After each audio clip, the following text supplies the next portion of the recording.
Chapter 4. It was very late by the time Parvana and her mother returned home from the prison. Parvana was so tired she had to lean against Mother to make it up the stairs, the way Father used to lean against her. She had stopped thinking of anything but the pain that seemed to be in every part of her body, from the top of her head to the bottom of her feet. Her feet burned and stung with every step. When she took off her sandals, she could see why. Her feet, unused to walking such long distances, were covered with blisters. Most of the blisters had broken, and her feet were bloody and raw. Noria and Miriam's eyes widened when they saw the mess of Parvana's feet. They grew wider still when they saw their mother's feet. They were even more torn up and bloody than Parvana's. Parvana realized that Mother hadn't been out of the house since the Taliban had taken over Kabul a year and a half before. She could have gone out. She had a burqa, and Father would have gone with her any time she wanted. Many husbands were happy to make their wives stay home, but not Father. "Fatana, you are a writer," he often said. "You must come out into the city and see what is happening. Otherwise, how will you know what to write about?" "Who would read what I write? Am I allowed to publish? No. Then what is the point of writing, and what is the point of looking? Besides, it will not be for long. The Afghan people are smart and strong. They will kick these Taliban out. When that happens, when we have a decent government in Afghanistan, then I will go out again. Until then, I will stay here." "It takes work to make a decent government," Father said. "You are a writer. You must do your work." "If we had left Afghanistan when we had the chance, I could be doing my work." "We are Afghans. This is our home. If all the educated people leave, who will rebuild the country?" It was an argument Parvana's parents had often. When the whole family lived in one room, there were no secrets. Mother's feet were so bad from the long walk that she could barely make it into the room. Parvana had been so preoccupied with her own pain and exhaustion, she hadn't given any thought to what her mother had been going through. Noria tried to help, but Mother just waved her away. She threw her burqa down on the floor. Her face was stained with tears and sweat. She collapsed onto the toshak where Father had taken his nap just yesterday. Mother cried for a long, long time. Noria sponged off the part of her face that wasn't buried in the pillow. She washed the dust from the wounds in her mother's feet.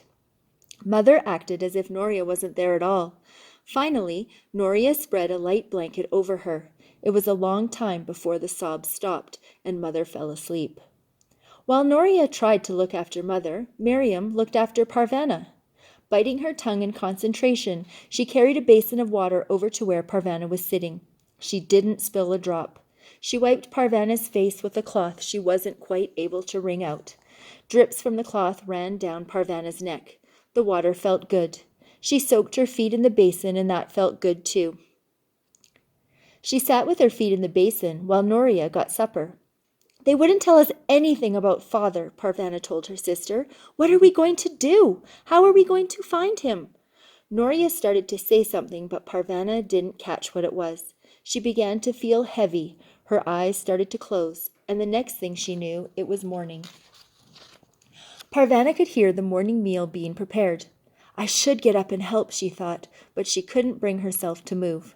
All night long she had drifted in and out of dreams about the soldiers. They were screaming at her and hitting her. In her dream, she shouted at them to release her father, but no sound came from her lips. She had even shouted, "I am Malali! I am Malali!" but the soldiers paid no attention. The worst part of her dream was seeing Mother beaten. It was as if Parvana was watching it happen from far, far away and couldn't get to her to help her up. Parvana suddenly sat up, then relaxed again when she saw her mother on the toshak on the other side of the room. It was all right. Mother was here. "I'll help you to the washroom," Noria offered. "I don't need any help," Parvana said.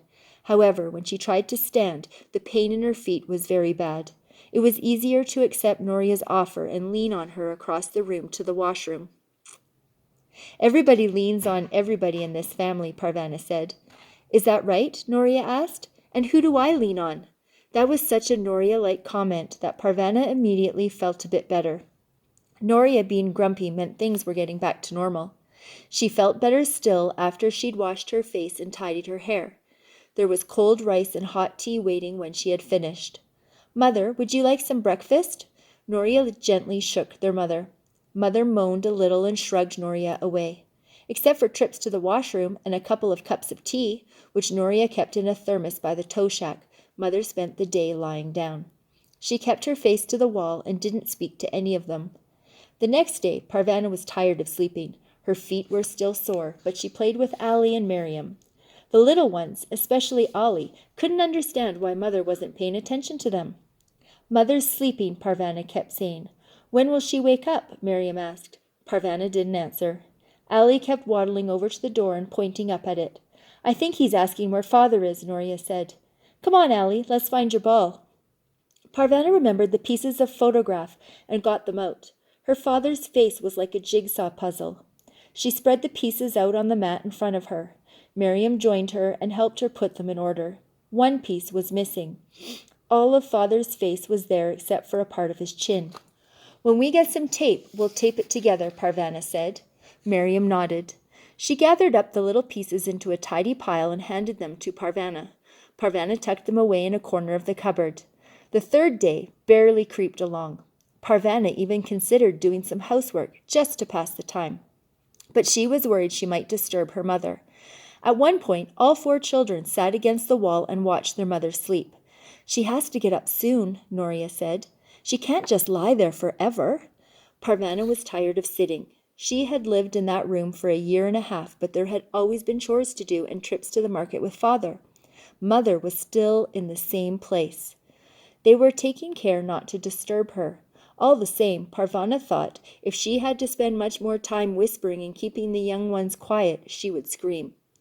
It would help if she could read, but the only books they had were Father's secret books. She didn't dare take them out of their hiding place. What if the Taliban burst in on them again?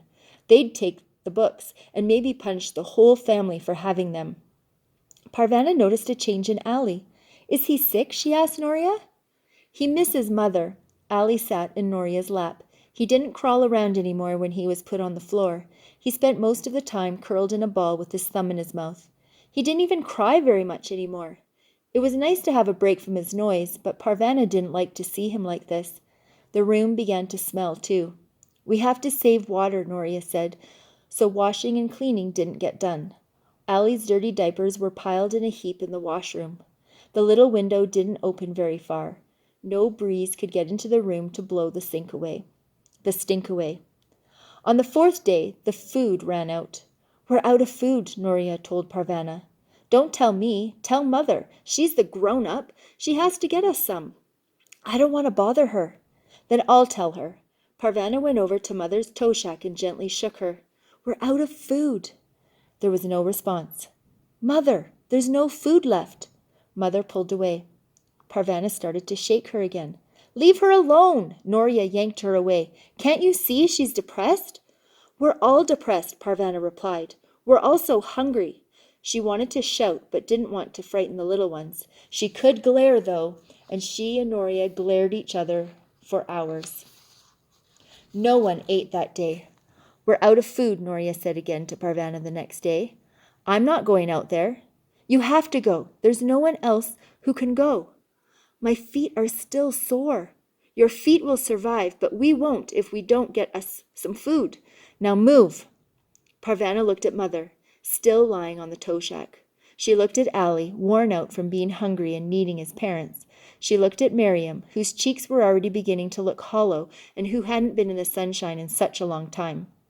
Finally, she looked at her big sister Noria. Noria looked terrified. If Parvana didn't obey her, she would have to go for food herself. "Now I've got her," Parvana thought. "I can make her as miserable as she makes me." But she was surprised to find that this thought gave her no pleasure. Maybe she was too tired and too hungry. Instead of turning her back, she took the money from her sister's hand. "What should I buy?" she asked.